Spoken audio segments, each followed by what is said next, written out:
کا ابو لہب کا بیٹا ابو لہب کے شام کے سفر پر جاتے ہیں.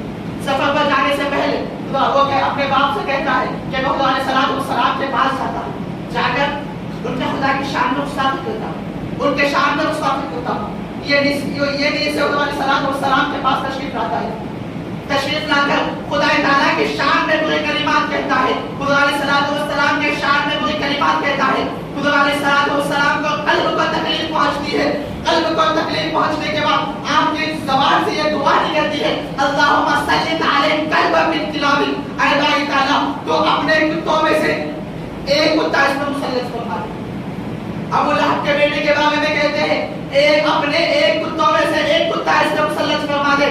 اب اپنے باپ کے پاس تشریف لاتا ہے, اپنے باپ کے پاس تشریف آنے کے بعد باپ پوچھتا ہے تو خدا علیہ السلام کے پاس گیا تھا, خدا نے تجھ سے کیا کہا؟ تو وہ کہتا ہے کہ میں نے ایسے ایسے گستاخی کی تھی, اس کے بدلے میں انہوں نے کہا اللہم صلی علیہ قلب من کلابک. اب وہ بھی حیرت میں آ جاتا ہے. اب خدا علیہ السلام نے کہہ دیا ہو نہ ہو اس کا انجام برا ہونے والا ہے.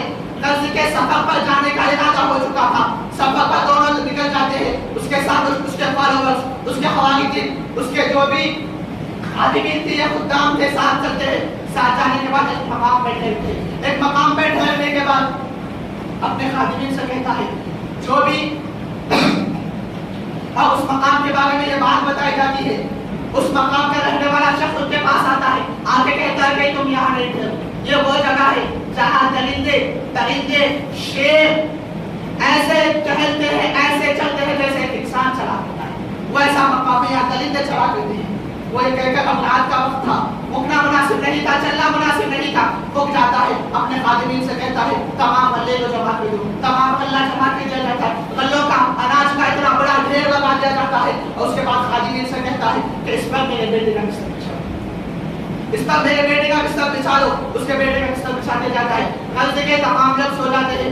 اپنے فالوور سے, اپنے خادمین سے کہتا ہے کہ ذرا دیکھتے رہو, سوتے بھی رہو اور دیکھتے بھی رہو کہ میرے بیٹے کا برا انجام نہ ہو جائے. پھر تاریخ نے یہ منظر بھی دیکھا, تاریخ نے یہ منظر بھی دیکھا کہ اس کے اطراف اس کا پہلا دینے کے لیے تمام لوگ جمع ہے اور وہ اونچے مقام پر سو رہا ہے. ایک شیر آتا ہے, شیر آنے کے بعد ایک لوگوں کی بو کو سنتا ہے, ایک کی بو سنتا ہے چھوڑتا ہے, دوسرے کی بو سنتا ہے چھوڑتا ہے, اور اس کے بعد بو سنتے ہوئے اس تک تشریف لاتا ہے, اس تک جاتا ہے, اور اس تک جانے کے بعد بو سنتا ہے. ہاں گستاخ رسول کی بو اس میں آ رہی تھی.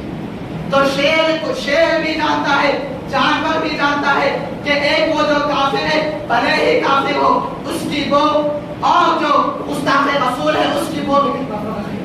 بو سنتا ہے, دوسرے لوگوں کی بو سنتا ہے چھوڑتا ہے, اور اس ابو لہب کے بیٹے کی بو سنتا ہے. بو سننے کے بعد ایک چھلانگ لگاتا ہے, چھلانگ لگانے کے بعد اس اناج پر, اس غلے پر پہنچ کر اسے چیر پھاڑ کر دیتا ہے, اسے پھاڑ دیتا ہے, اسے چیر دیتا ہے. پھر تمام لوگوں کی آنکھ کھلتی ہے, لوگ دیکھتے ہیں, حیران ہو جاتے ہیں. اتنا بڑا اناج کا غلہ ہم نے لگا دیا, اتنا بڑا اناج کا غلہ ہم نے تیار کیا تھا, اس پر بھی چڑھ کر اس کا شیر کیا انجام کر رہا ہے. یہ گستاخ رسول کا انجام ہے.